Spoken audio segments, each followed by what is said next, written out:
Selamat malam dan shalom untuk kita semua.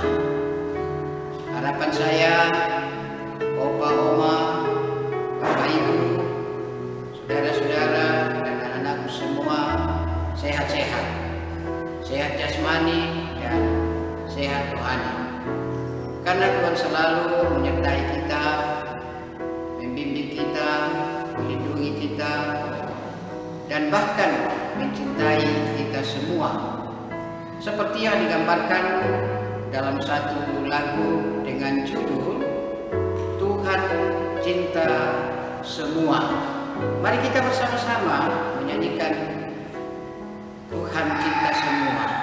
Anak-anak kecil Tuhan cinta, anak-anak besar Tuhan cinta, pemuda dan pemudi Tuhan cinta, ibu bapak kakek nenek Tuhan cinta, semua Tuhan cinta.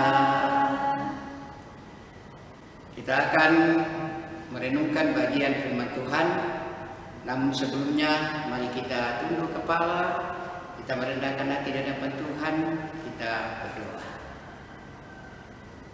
Kami bersyukur kepadamu Tuhan pada malam hari ini, karena pertolonganmu sepanjang hari ini telah kami alami, dan bahkan sepanjang perjalanan kehidupan kami boleh nikmati. Karena itu kami rindu datang kepadamu, berjumpa denganmu dalam ibadah kami khususnya. Kami akan mendengarkan firman-Mu. Ya Roh Kudus, tolonglah kami, kuasailah kami semua, pimpinlah kami Tuhan, baik kepada hamba-Mu yang Engkau panggil dan utus untuk menyampaikan firman-Mu, maupun kepada semua anak-anak Tuhan yang rindu mendengarkan suara Tuhan. Karena itu Tuhan, kami sudah siap mendengar firman-Mu. Berfirmanlah dalam nama Tuhan Yesus Juru Selamat kami. Kami datang berdoa kepadamu Bapa di sorga. Amin.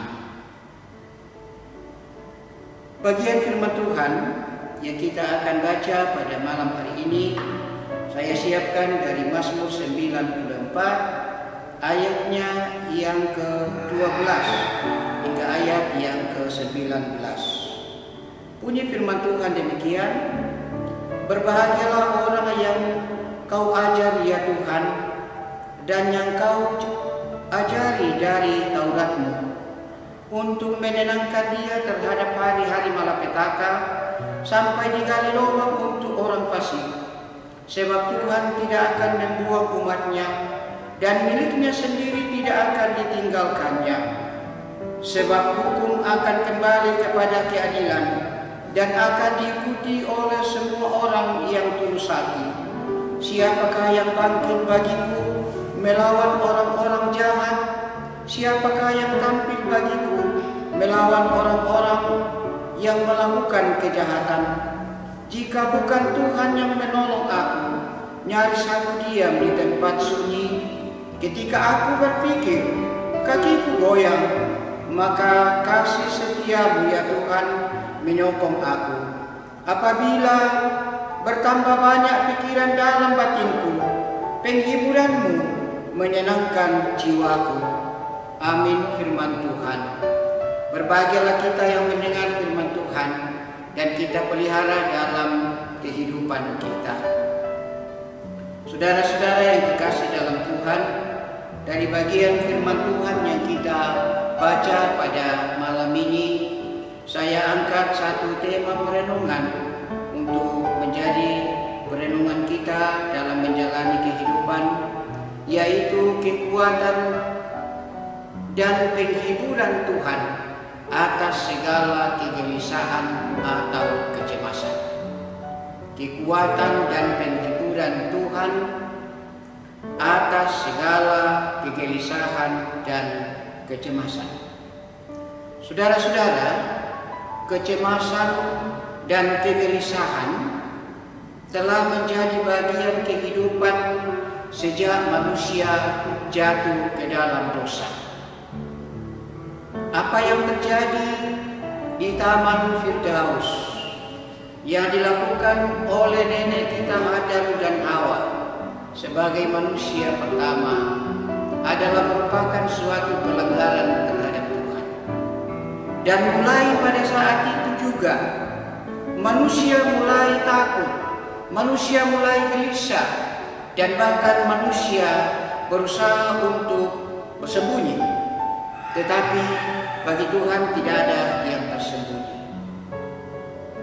Bahkan saudara-saudara, menurut data riset 3 tahun yang lalu, tepatnya pada tahun 2017, ada sekitar 260 juta orang hidup dalam kecemasan atau kegelisahan atau ketakutan. Dan bisa jadi kita termasuk di dalamnya.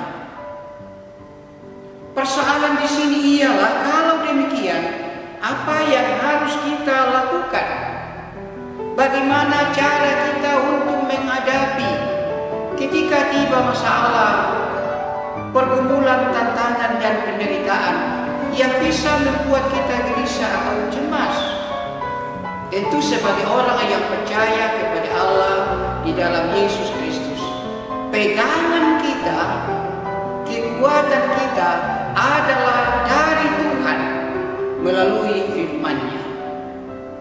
Sama seperti yang kita baca pada saat ini.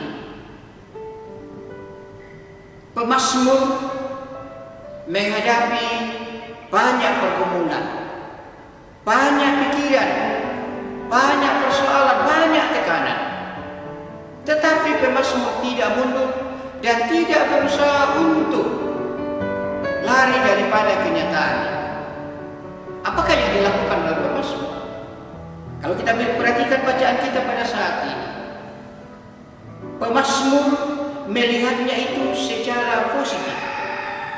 Apapun yang dialami dalam kehidupannya yang membuat dia tidak tenang, tidak nyaman dalam kehidupannya, dia tidak melihatnya secara langsung negatif atau negatif thinking. Tetapi dia melihatnya sebagai suatu pelajaran. Dia melihatnya sebagai suatu didikan. Karena itu dia tidak patah semangat. Tetapi dia berusaha untuk memahami apa yang terkandung di balik daripada penderitaan yang dialami itu. Ia tidak mempersalahkan siapa-siapa, apalagi Tuhan. Tetapi ia melihat secara positif dan dengan tenang. Ayat 18 di sana dikatakan, ketika aku berpikir kakiku goyang, maka kasih setiamu ya Tuhan menyokong aku. Ia melihatnya secara positif. Bisa kita bandingkan dengan satu ungkapan Tuhan Yesus di kayu salib ketika ia mengalami tekanan, penderitaan, dan dikatakan bahwa keringatnya bagaikan tetesan darah, artinya pergumulan yang berat. Ia tidak mempersalahkan siapa-siapa, apalagi Bapanya di surga, tetapi malah dia mengatakan, ampunilah mereka, sebab mereka tidak tahu apa yang mereka perbuat. Yang kedua, apa yang dilakukan oleh si pemazmur? Pemazmur selalu optimis bahwa Tuhan sanggup menolong menghadapi dari berbagai keterpurukan. Walaupun pemazmur merasa lemah dan tidak berdaya, tetapi ia tidak gentar, tetapi ia selalu optimis. Dia percaya bahwa bagi Tuhan tidak ada yang mustahil bagi setiap orang yang diperkenankan kepadanya. Ia yakin bahwa Tuhan akan melewatkan dia dari pergumulan ini. Dia akan menguatkan dan ia akan membuat untuk selalu hidup benar, baik di hadapan Tuhan sendiri maupun di tengah-tengah. Itu adalah dorongan motivasi daripada iman, daripada pemazmur di sini. Karena itu ia selalu optimis. Bahkan hanya ketika yang kita lihat dari bacaan kita pada saat ini, ialah bahwa pemazmur selalu berusaha untuk datang mau berserah kepada Tuhan. Ia berserah dengan cara tak henti-hentinya berdoa, tak putus-putusnya memuji Tuhan, dan belajar terus memahami arti dan makna dari setiap peristiwa yang dialami dengan menggunakan firman sebagai pegangan, sebagai suluh, sebagai pelita di dalam kehidupannya. Kita bandingkan dengan Mazmur 119 ayat 105. Firman-Mu itu adalah pelita bagi kakiku dan suluh bagi langkah. Pemazmur meyakini itu, karena itu ia selalu datang kepadanya. Ayat 17 dan 19, jika bukan Tuhan yang menolong aku, nyaris aku diam di tempat sunyi. Apabila bertambah banyak pikiran dalam batinku, penghiburan-Mu menyenangkan jiwaku. Karena itu ia datang hanya kepada Tuhan. Kalau boleh saya katakan dalam bahasa Toraja, Mazmur tontong ma'abudololong ma'talla sang lampa langga olona puang matua puang tu sungguh mamase liuka borala pemintu tonakai. Saudara-saudara yang dikasih dalam Tuhan, dalam perjalanan kehidupan kita, dalam menghadapi kecemasan seperti ini, terlebih khusus masalah yang kita hadapi pada saat ini adalah virus corona. Marilah kita melihat semuanya itu dari sisi firman Tuhan. Apakah yang dikatakan oleh Tuhan kepada kita? Yesus sendiri bersabda melalui Paulus atau dalam 1 Korintus pasal 15 ayat yang ke-26 dikatakan di sana, musuh yang paling terakhir dibinasakan oleh Tuhan ialah maut. Itu berarti bahwa musuh-musuh yang lain, pergumulan-pergumulan, tantangan-tantangan yang lain bagi Tuhan tidak ada artinya. Bahkan dalam ayat yang ke-55 dari 1 Korintus 15 itu dikatakan, hai maut di manakah sengatmu? Hai maut di manakah kemenanganmu? Semuanya telah ditaklukkan oleh Yesus Tuhan kita yang telah mati, telah bangkit, dan telah naik ke surga, dan Dia akan datang. Karena itu, dalam setiap pergumulan, dalam setiap persoalan kehidupan kita, Ia mengundang kepada kita. Dalam Injil Matius pasal 11 ayat 28, marilah kepadaku, hai kamu yang letih, lesu, lelah dan berbeban berat, aku akan memberikan kepadamu. Karena itu marilah Bapak Ibu saudara-saudara, oma, opa, anak-anakku sekalian, dengan menghadapi pergumulan apapun, masalah apapun, datanglah kepada Yesus. Yesus kekuatan, Yesus penghiburan, Yesus solusi dari semuanya itu.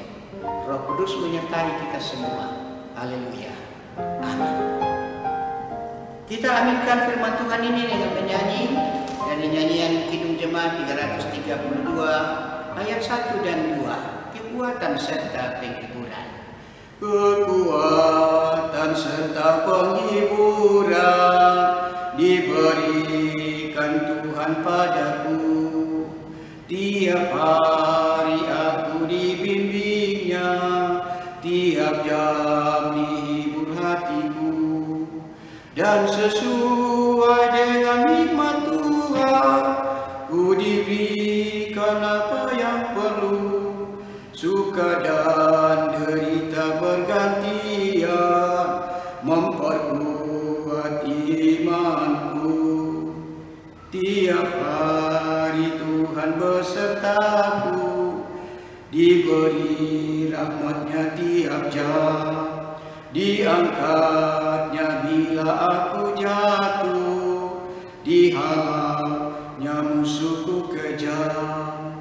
Yang namanya Raja Maha Kuasa, Bapa yang kekal dan abadi, menimbangi duka dengan suka dan menghibur yang sedih. Kita naikkan doa kita kepada Bapa di surga. Terima kasih Bapa kami di surga. Terima kasih ya Yesus Tuhan dan Juru Selamat kami. Terima kasih ya Roh Kudus. Pertolongan dan kasih-Mu selalu kami alami dalam kehidupan kami. Kami boleh nikmati pada saat ini dalam waktu sejenak berjumpa denganmu melalui ibadah yang telah kami lakukan. Terima kasih firman-Mu yang boleh kami renungkan bersama. Hamba-Mu terbatas, tapi Kau tidak pernah terbatas. Karena itu ya Roh Kudus, meteraikanlah firman-Mu dalam kehidupan kami setiap yang mendengarkan firman-Mu pada malam ini. Biarlah itu yang menjadi kekuatan ketika kami lemah, penghiburan ketika kami susah gelisah, kekuatan ketika kami dalam keadaan yang gelisah. Sekali lagi Tuhan, terima kasih. Betarikanlah itu dalam kehidupan kami. Kami berdoa Tuhan untuk semua umat-Mu di atas muka bumi, di bawah kolong langit, yang mengalami kegelisahan ataupun kecemasan, pergumulan-pergumulan. Tuhan kiranya menguatkan mereka, menuntun mereka sehingga mereka mampu menempatkan diri baik di hadapan Tuhan sendiri maupun di tengah-tengah kehidupan bersama, sehingga kami mampu Tuhan untuk menjadi berkat dan senantiasa memuliakan Tuhan dalam kehidupan kami. Secara khusus Tuhan, kami berdoa untuk bangsa dan negara kami yang diperhadapkan dengan pergumulan virus corona ini. Kiranya Tuhan memberkati upaya pihak pemerintah, baik itu pemerintah pusat maupun pemerintah di daerah-daerah, di pelosok-pelosok.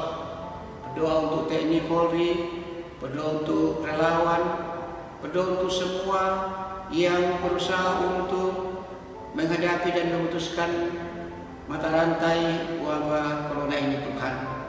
Para medis, Tuhan memberkati mereka, berikan kesehatan dan kekuatan iman dan pengharapan kepada-Mu Tuhan. Bagi saudara-saudara kami yang mengalami virus corona ini, Tuhan sembuhkan mereka. Bagi-Mu tidak ada yang mustahil.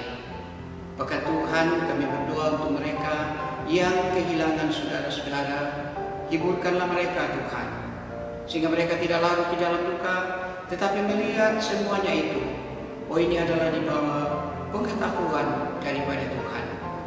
Itulah yang terbaik jika Tuhan mengizinkan pergumulan persoalan itu datang di dalam kehidupan kami untuk menguji kami sejauh mana kami percaya dan mempercayakan kehidupan kami kepada-Mu Tuhan. Sekali lagi terima kasih atas pertolongan Tuhan hingga saat ini. Lanjutkanlah itu Tuhan dalam kehidupan kami, pribadi lepas pribadi, dalam rumah tangga kami, dalam persekutuan kami, dalam masyarakat, dan di tengah-tengah lingkungan. Tuhan, temani kami pada malam ini dalam peristirahatan kami. Biarlah Tuhan kami boleh istirahat dan besok kami bangun melakukan tugas kami masing-masing. Secara khusus Tuhan, bagi gereja Toraja secara keseluruhan, kiranya Tuhan selalu menguatkan para hamba-hamba-Mu yang Kau panggil dan utus dalam melakukan pelayanan, sehingga dapat memberikan sapaan dan dapat dikuatkan oleh Tuhan sendiri. Secara khusus kami yang ada di wilayah 4 ini, dalam kelasis, dalam jemaat-jemaat se-wilayah 4, tolong kami Tuhan, berkati kami semua. Ini doa kami Tuhan, dengarkan, sempurnakan Bapa, karena semuanya kami sampaikan kepada-Mu. Di dalam Yesus Tuhan kami, Tuhan dan Juru Selamat kami yang hidup dan menghidupkan itu, kami berdoa kepada Bapa di surga. Amin. Demikianlah ibadah kita. Terima kasih atas kerjasama yang baik. Selamat malam, shalom, dan Tuhan memberkati.